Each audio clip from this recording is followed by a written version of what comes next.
ኣብ ምዕራብ ኣሜሪካ ኣብ ክፍለ ግዝኣት ኔቫዳ ናይ ገዛእ ርእሳ ፕሬዚደንት ሰንደቕ ዕላማ ሃገራዊ ባጤራ ፓስፖርት መስመር ባቡር ሓይሊ ባሕርን ናይ ሮኬት መደባትን ዘለዋ ሃገር ትርከብ። ኣብቲ ካልእ ኣንጻራዊ ክፋል ዓለም ድማ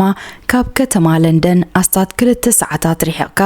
ኣብ ገማግም ባሕሪ ሰሜን ብሓደ ምስ መንግስቲ ዝተኻረየ እንግሊዛዊ ወተሃደር ዝተመስረተት ሃገር ክትረክብ ትኽእል። ካልእ እውን ኣሎ። ኣብ ምብራቕ ኤሮጳ ኣብ መንጎ ክሮኤሽያን ሰርቢያን ድሕሪ ምስራታ ኣብ ውሽጢ 9 ዓመታት ጥራይ ካብ መላእ ዓለም ኣስታት 700,000 ናይ ዜግነት ሕቶ ዝቐረበላ ሃገር ትርከብ። እዚ ከዓ እሞ ኣዝዩ ዘገርም እዩ። ኣብ ኮፐንሃገን ዴንማርክ እዩ። ነቲ ዝነበረ ናይ መንግስትን ሕብረተሰብን ስርዓተ ምሕደራ ዘይተቐበልዎ መንግስቲ ዴንማርክ ዘይቆጻጸራ መንግስቲ ኣልቦ ከተማ ዝመስረቱ ሰውራውያን ነበርቲ ንረክብ። ንዳህሳስና ብሓደ ኣሳታፊ ሕቶ ንጀምሮ። መንግስቲ ሃገርኩም እንተዘቐይመኩም ወይ ድማ ዘይትሰማምዕሉ መርገጽ ምስ ዝወስድ እንታይ ምገበርኩም? ኣብ ካልእ ክፋል ዓለም ብሰንኪ ኣብ መንጎ መንግስትን ገለ ውልቀ ሰባት ዘጋጠመ ዘይምስማዕ ኣዝዮም ኣገረምቲ ታሪኻውያን ፍጻሜታት ኣጋጢሞም እዮም። ሰላምታይ ረሳዕናን ፍትዋት ተኸታተልቲ መስትያት ዓለም ንሎም እምበኣር ምስ መንግስቶም ብሰንኪ ዘይምስምዖም ናይ ገዛእ ርእሶም ሃገር ምስ ዝመስረቱ ውልቀ ሰባትን ሃገራቶምን ከነላልየኩም ኢና። ሰናይ ምክትታል። ኣብ ገማግም ባሕሪ ሃገር እንግሊዝ ኣብ ናይ 11 ኪሎ ሜትር ርሕቀት ጥራይ ናይ ገዛእ ርእሳ መንግስቲ ሰንደቕ ዕላማ ፕሬዚደንት ባጤራን ፓስፖርትን ዘለዋ መብዛሕትና ዘይንፈልጥ ሃገር ኣላ። እዛ ሃገር ከም ልኡላዊት ሃገር ኣፍልጦ ንኽወሃባ ንመንግስቲ እንግሊዝ ኣብ ቤት ፍርዲ ገቲራቶ እትፈልጥ ሃገር እያ። ብሰንኪ ብጀርመናውያን ዜጋታት ዝተኻየደላ መፈንቅለ መንግስቲ ድማ ምስ መንግስቲ ጀርመን ኣብ ከቢድ ናይ ዲፕሎማሲ ወጥረኣትያ መዛረቢት ማዕከናት ዜና ዓለም ኮይና ዝነበረት እያ። እቲ ግዜ 1964 ዓመተ ምህረት ነይሩ። ቢቢሲ ዝተሰመየ መደበር ሬድዮ መንግስቲ እንግሊዝ ደረቕ ዜናን ካልኦት ፕሮግራማትን እንዳፈነወ ንሰማዕቱ ኣዝዩ ኣሰልቸዎም። እቲ መደበር ሬድዮ መንእስያት ክሰምዕዎ ዝደልዩ ናይ ሮክን ፖፕን ሙዚቃታት ክፍንኳ ብተደጋጋሚ ግዜ መሕፀንታታት ይቐርበሉ እንተነበረ ኣይተባሃልኩን ብምባል እዩ ግን ዘቕበፀ። ጠለባት ህዝቢ ምምላእ ገንዘብ ብምዃኑ ነዚ ዝተረድኡ ናይ ገዛእ ርእሶም መደበር ሬድዮ ንምስራት ናይ ገንዘብን ቴክኒክን ዓቕሚ ዝነበሮም ውልቀ ሰባት ድማ ሓደ ሜላ መሃዙ። ፍቓድ ኣውፂካ ሙዚቃ ዘፃወቱ ናይ ውልቀ መደበራት ሬድዮ ምኽፋት ዝብል ሜላ። መንግስቲ እንግሊዝ ግን ፍቓድ ከም ዘይሂቦም ኣረድኦም። እቲ ሃገር ኣብ ኤሮጳ ስለ ዝኾነ ግን እቲ ምዕፋን ምስ በዝሖም እቶም ሰባት ሓደ ካልእ ብልሓትዮም ተበላሒቶም። ተሓቢእካ ዘይሕጋዊት መደበር ሬድዮ መኽፋት። እቲ ነገር ፋሽን ኮይኑ ኣብ ሃገር እንግሊዝ ፓይሬት ሬድዮ ተባሂሎም ዝጽውዑ ካብ ኣህጉራዊ መስመር ባሕሪ ናብ መሬት እንግሊዝ ዘዘርግሑ ዘይሕጋውያን መደበራት ሬድዮ ኣብታ ሃገር ኣስፋሕፍሑ። ሙዚቃታት ሮክን ፖፕን እንዳፈነው ድማ ንልቢ ህዝቢ እቲ ሃገር ክሰልቡ ከኣሉ። እቶም መደበራት ሬድዮ ብሰማዕቲ ልዑል ተቐባልነት ይረኽቡ እኳ እንተነበሩ መንግስቲ እንግሊዝ ግን ብዓይኒ ጽቡቕ ኣይረኣዮን። ካብ ዘለዎ እንዳሃደነ ድማ ክሕዞም ጀመረ። ካብቶም ሽዑ ዝወፁ ዝነበሩ ዘይሕጋውያን መደበራት ሬድዮ እቲ ፍልይ ዝበለ ኣቀራርባ ብምኽታል ንልቢ ህዝቢ ፍጾም ዝሰረቆን ኣብ 1966 ዓመተ ምህረት ዝተኸፍተን ሬድዮ ኣሴክስ ዝተሰመየ መደበር ሬድዮ ድማ ሓደ ካብኣቶም እዩ ነይሩ። ኣባልታ መደበር ሬድዮን ናይ ቅድም ወታደር እንግሊዝ ዝነበረን ፓዲ ሮይ ቤትስ ከዓ በዚ ምኽንያት ምስ መንግስቲ እንግሊዝ ተቐያየመን ኣብ ምትፍናን ኣተወን። ቤትስ መሰሉ ንምሕላው ክኸዶ ዝኽእል ርሕቀት ንመንግስቲ እንግሊዝ ከርእዮ ደለየ። ፍልይ ዝበለ ናይ ናጽነት ጎደና ምኽታልን መንግስቲ ክዓጽዎ ዘይክእል መደበር ሬድዮ ብምኽፋትን ድማ ገለና በእምርኡ ካብ ዝመፁ ሓሳባት እዮም። ነዚ ንምግባር ድማ እትፈነወ ሬድዮ ዘመሓላልፈሉ መደበር ካብ መሬት እንግሊዝ ወፃኢ ክኸውን ነይርዎ። ሓደ ቦታ ድማ ትዝበሎ ሓደ ንብዙሕ ዓመታት ዝኾነ ይኹን ሰብ ከይድዎ ዘይፈልጥ ኣብ ግዜ ካልኣይ ኩናት ዓለም እንግሊዝ ካብ መጥቃዕትታት ኣየር ስርዓት ናዚ ገዛእ ርእሳ ንምክልኻል ዝሃነፀቶ ራዳርን መዕርፎ ሄሊኮፕተርን ኮይኑ ዘገልግል ግንቢ ولدا እዚ ግንቢ بمنግስቲ እንግሊዝ ተሃንጸ ይኹን ኣብ ኣህጉራዊ መስመር ባሕሪኡ ግን ዝርከብ ኣህጉራዊ ሕጊ ባሕሪ ኣብ 1912 ዓመተ ምህረት ቅድሚ ምቕያሩ ሃገራት እቲ ካብ ዶባተን 5.5 ኪሎሜትር ዝነውሓቱ ገማግም ባሕሪ ጥራዩ ዋንነተን ዝነበረ እቲ ግንቢ ግን ካብ ዶብ እንግሊዝ ኣስታት 11 ኪሎሜትር ርሒቑ ተሃኒጹ ነይሩ እዚ ማለት ድማ እቲ ቦታ ብሕጊ ኣካል መሬት እንግሊዝ ኣይነበረን ኣብ ርእሲኡ ድማ እቲ ኩናት ድሕሪ ምዝዛሙ ወተሃደራት እንግሊዝ ካብቲ ስፍራ ስለዝወጹ ነቲ ግንቢ ንዓመታት ዝኣክል ዝኾነ ይኹን ዝዓስከረሉ ወተሃደር ኣይነበረን ቤትስ ነቲ ጉዳይ ምስ ሰብ ሞያ ሕጊ ተዘራረበሉ ዝኽልክለካ ሕጊ የለን ኣብቲ ቦታ ኬድካ ዝደለኻዮ ክትገብር ትኽእል ኢኻ ብምባል ድማ ክሰምዖ ዝደሊ ኣስምዕዎ ቤትስ ከምዚ ዓይነት ዕድል ምስ ረኸበ ነቲ መደበር ሬድዮ ምምስራት ዝብል ሕልሙ ናብ ናይ ባዕልኻ ሃገር ምምስራት ዝብል ዕብዮ ብክልተ መስከረም 1967 ዓመተ ምህረት ከዓ ንበዓልቲ ቤቱ ንኽልተ ደቁን ኣዕርኽቱን ሒዙ ናብታ ግንቢ ተጓዕዘ ኣብታ ዕለት ድማ መደበር ሬድዮ ዘይኮነ ናይ ገዛእ ርእሱ ሃገር መስረተ ፕሪንሲፓሊቲ ኦፍ ሲላንድ ዝብል ስም ድማ ኣጠመቐ ጸኒሑ ብዛዕባ እቲ ጉዳይ ዝሰምዐ መንግስቲ እንግሊዝ ንቤትስን ስድራ ቤቱን ኣልዩ ነቲ ቦታ ከፍርሶ ተደጋጋሚ ፈተነታት እኳ እንተገበረ ክዕወት ግን ኣይከኣለን ካብ ጎረቤት ሃገር እንግሊዝ ተደጋጋሚ ግዜ ተኽቶኻ ምስ በዝሖ ድማ ቤትስ ኣብ 1938 ዓመተ ምህረት ሲላንድ ኣብ ኣህጉራዊ መስመር ባሕሪ እትርከብ ልኡላዊት ሃገር ብምዃና መንግስቲ እንግሊዝ ናይ ሃገርነት ኣፍልጦ ክህባ ይግባእ ብምባል ጠበቓታት ኣኸቲሉ ኣብ ቤት ፍርዲ ተረኽበ ቤት ፍርዲ ግን ንጠለባቱ ውዱቕ ብምግባር ምስ መንግስቲ እንግሊዝ ወገነ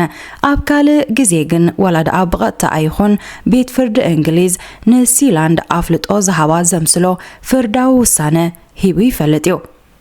ኣብ 1938 ዓመተ ምህረት ቤት ፍርዲ እንግሊዝ ኣብ ልዕሊ ቤትስን ሚካኤል ዝበሃል ወዱን ኣብቲ ግንቢ ኮይኖም ሰብ ክቐትሉ ሓሲቦም ብምባል ክስ መስረተሎም ቤት ፍርዲ ግን ካብ እንግሊዝ ወጻኢ ዝተፈጸመ ገበን ብምዃኑ ነዚ ጉዳይ ክዳኒ ስልጣን የብለይን ብምባል ነቲ ክሲ ሰረዞ ወላዳ መንግስቲ እንግሊዝ ንሲላንድ ናይ ሃገርነት ኣፍልጦን ተኸለኣ ቤትስ ግን ንሃገሩ ናይ ሃገርነት ንገዛእ ርእሱ ድማ ናይ ንጉስ ማዕርግ ሂብዋዩ ንሃገሩ ድማ ሕገ መንግስት ሰንደቕ ዕላማ ሃገራዊ መዝሙር ባጤራ ፓስፖርትን ሕጋዊ ማሕተምን ኣስሪሕላ ኣብ ዓለምና ሲላንድ ትበሃል ሃገር ከም ዘላ ብሰፊሑ ክፍለጥ ዝተኻእለ ብሰንክቲ ዝተፈጸመላ ፈተነ ዕልዋ መንግስቲ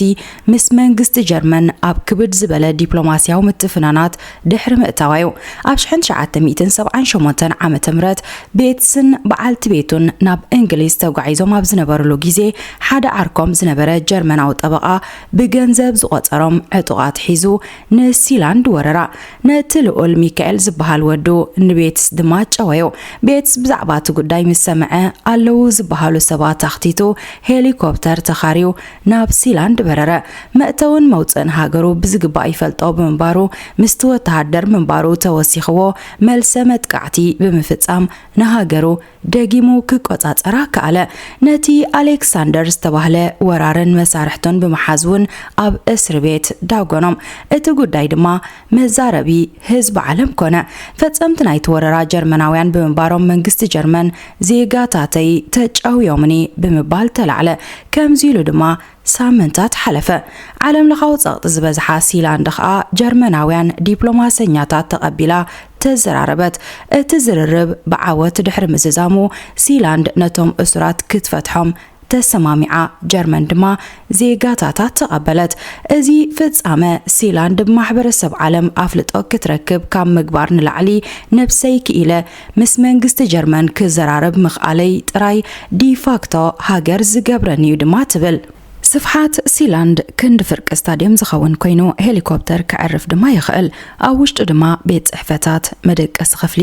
ክፍሊ ሳሎን ሽንቲ ቤት መኻዚኖን ቤት ጸሎትን ይርከብ እዚ ግንቢ ኣብ ካልኣይ ኩናት ዓለም ክሳብ 100 ዝበጽሑ ወተሃደራት ሒዙ ከም ዝነበረ ድማ ይነገር ሲላንድ ኣገልግሎት ኤሌክትሪክ ካብ ብሓይሊ ንፋስ ዝሰርሕ ጀነሬተር እትረክብ ኮይና ምስ ካልእ ክፋል ዓለም እትራኸበሉ መስመር ኢንተርነት እውን ኣለዋ إذا هاجراويت غانتا كعسو أجري ناينوي حرحكات قويتن من شرطات برد زودادرو هاجراويان غانتا تاتنا اللوا اتي نعم سرارتات هاجرا ملكيتوس تحت ممزحاف صندوق علامة محتم مالياتات كوباياتات نايكول في منطلطلن كالوتنا هياب نبرتاتن بمشات دما آتاويتات تركب سيلاند مأكل تخرت عالمنا غريخاو بعال تسقا أرسطوطل أوناسيس نهاجر سيلاند نمجزا لعلمة أن جنزب سليعو كم زنبر أي زنجر ونن تزاد سيت دما نخجز أزد لسب أستاد شو 150 مليون دولار واقع أقاميت أملي ركبو أبقل تشح عم تمرت نتهاجر مأكل سيرفر إنترنت بحري كجبروا مسدليو تكالات شركنا مسريتاني ريا سيلاند أب هاجر إنجليز أب إمباسي إكوادور تحابيو ينبر نزنبرة جوليان أسانج ناي عقبا مسل زهابت هاجرونا أتي مس هاجر إنجليز تتسمدو متفنانون زاقرميو أب شحن شعات تميتن سمانين كلتن عم تمرت عالم لخاو حقي مسمر بحري تغير جزءات هاجرات كاب جماجم بحري حموشتنت بحموشتي كيلومتر رحيقو زركب مايا وأكال ترايو زبل زنبرة حق تسريزو كساب 20 كلتن كيلومتر تزرقحو زركب كاب مايا وأكل لأولونت هاجراتيو دما تبهله إنجليز دما نزحجي مسرت بمقبار إتا كاب جماجم بحرة أستات 11 كيلومتر تراي رحقات تركب سيلاند أكل جزءاتي كوينالا بمبال أوجت سيلاند جن كألا نبرتن أناون هاجر بمخاني كابز تدوكين اللوز اللخبوطة كساب 22 كيلومتر ريحيقو زركب مريتي خون بحري جزءاتيو بمبال ملست ازدما كاب بحر حليفون 11 كيلومتر مريت انجليز زد تقالليو مبراغ أوروبا أب جماجم روبا دانوب أب مونغو كرواتيان سيرفيان كلتين هاجرات أيدلي نانيو زبلقو شو 400 كيلومتر زصفحاتو سب ألبو مريت يركب قد مش حنش 291 عام تمرت نزمريت برقت يوغوسلافيا اتبهال ونانيت هاجر نيراتيا أب تجزيتي كرواتيان سيرفيان أب هاجر يوغوسلافيا زد على حنت هاجرين نيران أب شحنش 291 عام تمرت يوغوسلافيا مسفرست جن كرواتيان سيرفيان كلتا نبسن على هاجرات كخنا كالا ندوب كلتين هاجرات زي سمر دما روبا دانوب كنا اتسقم جن اب ماكل روبا دانوب زركبو نقطات مريت واننت نايمن يخونو اب زبل زعبا اب سمع كبصح زي مخاليو كابتوم أب سمع كبصحلهم زي تخالي بوتاتات حدا أستات 7 كيلومتر صفحات زلو مريتيو نزبوتا ناتيو بمبال ناب جزءاتا تترنفو هاجر كموتسيتو بزحات التخسرون بوتاتات سلازلو كلتين هاجرات أيدليون تبهالا اتبوتا دما وانا زيبلو كينو ترفه بمسرت أهجراو حق عالم دما حدا وانا زيبلو مريت تيرا نوليس تباهيلو يزتسوا وانا زيبلو نت أمريت مالت دمايو نزحك أزز فلت أود 32 عامت تشيك ريبابليكاوي بوليتيكينيا فيت جيرليكا دما بعسرت 3 ميازيا كل التشحن 15 عام تمرت أفكاريتون أعرختون حيزو نابزا صفرا مرحة نتوانا زينبرو مريت دما ليبرلاند استسميت حداش هاجر عالمنا مسرتلو أفكاريتون أعرختون كأ أبتمساسال علت نفيت جدليكا بريزدنت تهاجر نكخون بملو دمتي مرتوا 13 ميازيا علت مسرتا هاجر ليبرلاند كتكون استمرت أتلو مخنيات اتا معالتي ناي أمريكاوي تغالاساي ليبرلاند توماس جيفرسون علت لدت بمخانيو إذا هاجر أبنت ولك أو سبعو نات إيا يبل مسراتيا كل زيغا بزيت ألقا مأتاو منغستي زنبر لا هاجريا بمبالون يوسخ ترى منغستي ناي هزبي بهيوت ناي منبار نبرت ناي متراي ولك أو ناتناتو موحسن ترايو زخون يخون دليت زلو زيغا زعلم زيغا هاجر ليبرلاند نكخون كامل كتي خاليو بأونلاين بستخيدة مسرح حتى زيغنات كساب حجي أمل عالم تزرقحهم زنبرو أستات شو 100 شح سبات زيغاتا تزهاجر نمخان ورقاقتي فراري موم حتى مغربا ميم شحن 1971 ዓመተ ምህረት ኮፐንሃገን ዴንማርክ ንባህላዊ ስርዓትን ነባብራ ሕብረተሰቦም ዘይተቐበልዎ ካብ ቁጽጽር መንግስቲ ወጻኢ ኮይኖም ንህይወት ብናይ ገዛ ርእሶም ርድኢት ክነብርዋ ዝደልዩ ዝተወደቡ ሰውራውያን ሰባት ንሓደ ቅድሚ ሕጂ መንግስቲ ዴንማርክ ካብ መእዘዚ ወተሃደራዊ ሰራዊት ዝጥቀመሉ ዝነበረ 34 ሄክታር ዝስፍሓት መሬት ብሓይሊ ተቆጻጸርዎ ብሕጊ ዴንማርክ ዘይግዛእ ናይ ባዕሎም ነፃ ግዝኣትን መስረቱ ፍሪታውን ክሪስቲንያ ዝብል ስም ድማ ሃብዋ ኣብዚ ቦታ መንግስቲ የለን ሕጊ መንግስቲ ዴንማርክ እውን ኣብዚ ቦታ ኣይትግበርኒው እዚ ዝኸውን ዘሎ ኣብ ርእሰ ከተማ ዴንማርክ ዝኾነት ከተማ ኮፐንሃገን እዩ ክሪስቲንያ 34 ሄክታር ስፍሓት መሬት ዘለዋ ኮይና ቁጽሪ ነበርታ ወላድኣ ካብ ግዜ ናብ ግዜ ዝቀያየር ይኹን ካብ ዝተፈላለዩ ክፋላት ዓለምን ሃገረ ዴንማርክን ዝመጹ ልዕሊ 1000 ናጽነት ዝደልዩ ሰባት ከም ዝነብሩላይ ግን ዝንገር ክሪስቲንያ ናይ ገዛ ርእሳ ባጤራ ዘለዋ ኮይና ኣብታ ከተማ ንእትገዝኦ ንብረትን እትረኽቦ ኣገልግሎትን ክትጥቀመሉ ትኽእል ሕጋዊ ተቐባልነት ዘለዎ እዩ ኣብ ክሪስቲንያ ውልቀ ሰባት ወነንቲ ኣባይቲ ክኾኑ ኣይክእሉን እዮም ኣብቲ ከባቢ ንዝርከቡ ኣባይትን ትሕቲ ቅርጽን ሓዊስካ ኩሎም ንብረታት ዋንነቶም ናይ ፍሪታውን ክሪስቲንያ ፋውንዴሽን እዮም ዝኾነ ኣብዛ ከተማ ክነብር ዝደሊ ሰብ ድማ ኣብዞም ኣብዛ ከተማ ዝርከቡ ኣባይትን ምንባር ኣቐዲሙ ከመልክት ይግባእ ነፃ ቦታ ምስተረኽበ ድማ ኣብቲ ገዛ ናይ ምስፋር መሰል ይወሃቦ ኣብዚ ቦታ ገዛ ክራይ ዝበሃል ነገር ስለዝየለ ኣብቲ ገዛ ክነብር እንከሎ ገዛ ክራይ ኣይከፍልኒው እንተኾነ ግን ናይ መብራህቲ ናይ ማይ ናይ ጽገናን ካልእ ኣብ ምህናጽ ትሕተ ቅርጽ ዝውዕል ገንዘብ ወርሓዊ ከዋጽእ ይግደድ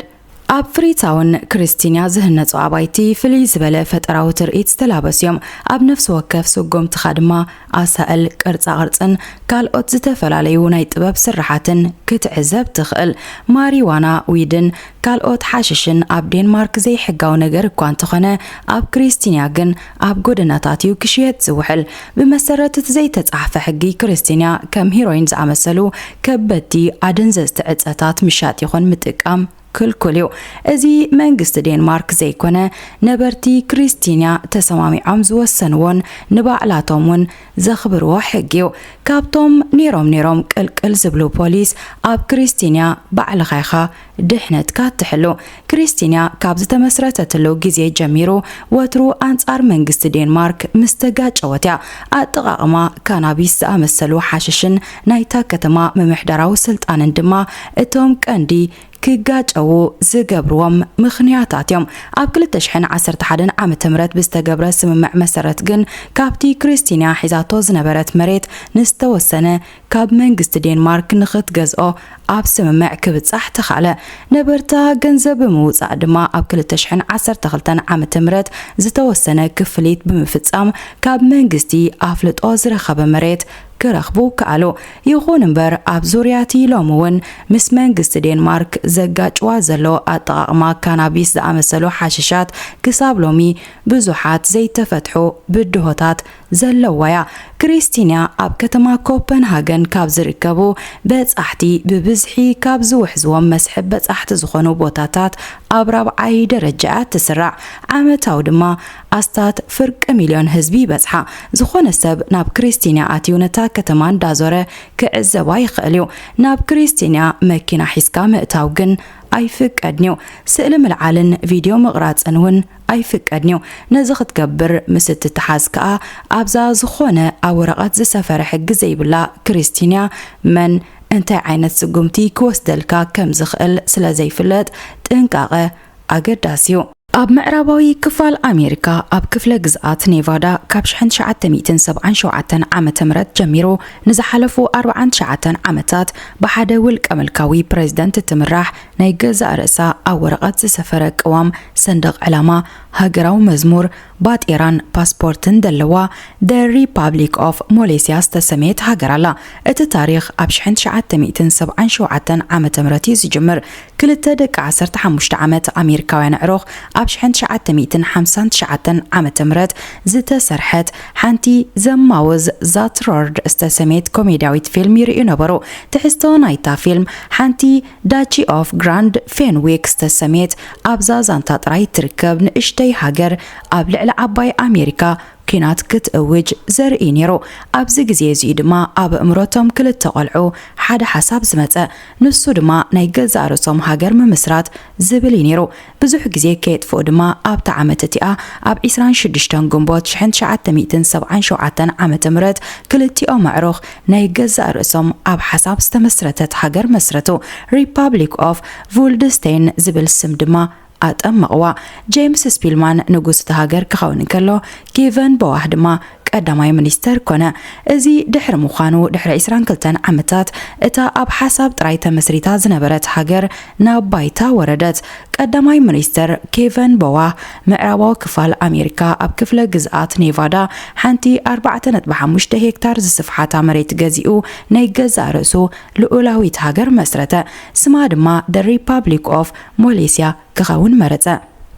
ብዝሒ ህዝቢ ሞሌስያ 32 ጥራይ ኮይኑ ዝኾነ ሓድሽ ናይ ዜግነት ይኹን ናይ ነባርነት ሕቶ ግን ኣይትቐበልንያ። ነዛ ሃገር ክትበጽሓ ምስ እትደሊ ግን ኣእዳዋ ዘርጊሓያ እትቕበለካ። ንሃገረ ሞሌስያ ክትበጽሕ ቅድሚ ምኻድካ ግን ኣብ ወግዓዊ መርበብ ሓበሬታ ሃገር ተቐሚጦም ብዘለዉ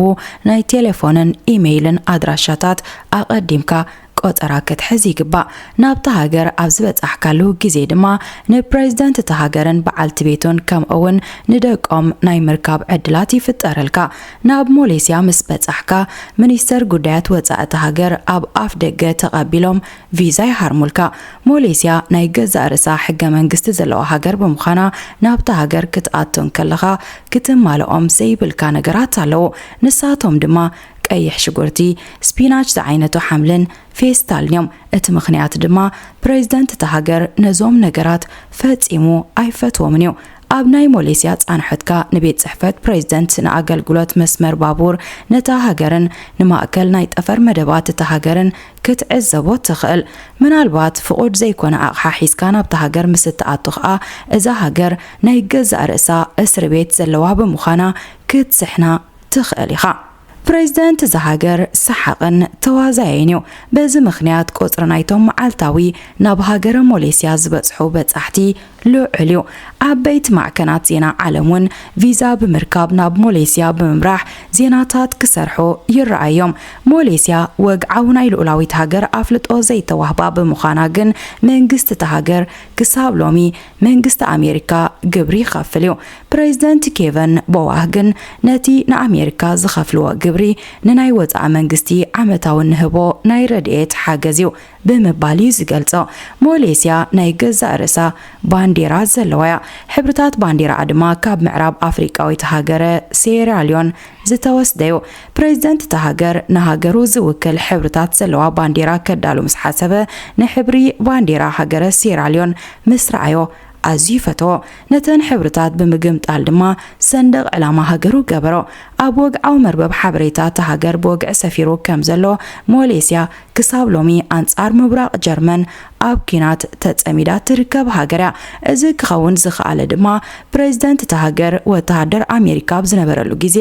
ኣብ ምዕራብ ጀርመን ኣብ ዝነበረሉ ግዜ ንዘጋጥሞ ዝነበረ ስእነት ድቃስ ቀንዲ ተሓታቲት እታ ናይ ሽዑ ምብራቕ ጀርመን እያ ካብ ዝብል ምኽንያት እዩ። ኣብ ዓለምና ኣባላት ውድብ ሕቡራት ሃገራት ዝኾና 193 ሃገራት ኣለዋ። ነተን ናይ ተሳታፍነት መሰል ዘለወን ቫቲካንን ፍልስጤምን ምስ ነካትተን ድማ ቁጽረን 195 ይበጽሕ። ከም ታይዋን፣ ምዕራብ ሰሃራ፣ ሶማሊላንድን ኮሶቮን ዝኣመሰላ ቁጽረን ልዕሊ 10 ዝበጽሕ ሃገራት ድማ ከፊላዊ ኣፍልጦ ዝረኸባ ብምባል ኣብ ካልእ ጉጅለ ይምደባ። እዘን ሎሚ ከነልዕለን ዝጸናሕና ሃገራት ግን ኣብ ክልቲኡ ምድባ ይርከባን እየን። ማይክሮኔሽንስ ብዝብል ናይ ሓባር መጸውዒ ቅጽል ስም ድማየን ዝፍለጣ። ወላ ደኣ እዘን ሃገራት ንገዛእ ርእሰን ልኡላዊት ሃገር ብምባል ዝጽውዓ እንትኾና ብኻልኦት ዓለም ለኻውያን መንግስታት ግን ናይ ሃገርነት ኣፍልጦ ይተዋህበንን። ኣብ ዓለምና በዚ መንገዲ ንገዛእ ርእሰን ልኡላዊት ሃገር ብምባል ዝጽውዓ 100 ሃገራት ኣለዋ። ማይክሮኮንስ ዝተሰመየ ዓመታዊ ዝካየድ ናይ ሓባር ዓለም ለኻዊ ኣኼባን ኦሎምፒካዊ ውድድራትን ድማ ኣለዎም። ናይ ኩለን እዘን ሃገራት ኣፈጣጥራ ኣዝዩ ዘገርም ፍሉይ ታሪክ ዘለዎ እኳ እንተኾነ ኣጠቃሊልና ምስ ንሪኦ ግን ኣብ ሰለስተ ዝኽፈል እዩ። ምስ መንግስቲ ሃገሮም ኣብ ምትፍናንን ቅርሕንትን ብዝኣተዉ ውልቀ ሰባት ዝተፈጠራ ከም ሲላንድ ዓይነት ንህይወት ፍልይ ብዝበለ ዓይኒ ዝጥምቱን ብዝተፈለየ ኣገባብ ኣነባብራ ክነብርዋ ብዝደልዩን ጉጅለታት ዝተፈጥራ ከም ክሪስቲንያ ዝኣመሰሉ ሰብ ነፃ ኮይኑ ዝነብረሎም ቦታታት ከም እውን ከም ሞሌስያ ዝኣመሰላ ኮሜዲ ብዝመስል ኣገባብ ዝተመስረታ ኢልና ክንፈላለየን ንኽእል። ክቡራት ተኸታተልቲ መስትያት ዓለም ንሎሚ ዘዳለናዮ ንገለ ብውልቀ ሰባት ዝተመስረታ ሃገራት ወይ ድማ ማይክሮኔሽናት ዝድስስ ትሕዝቶ እዚ ዝተኸታተልኩሞ እዩ ነይሩ። ኣብ ቀጻሊ ብዝተፈለየ መደብ ክሳብ ንመጻኩም ሰላም ቅነ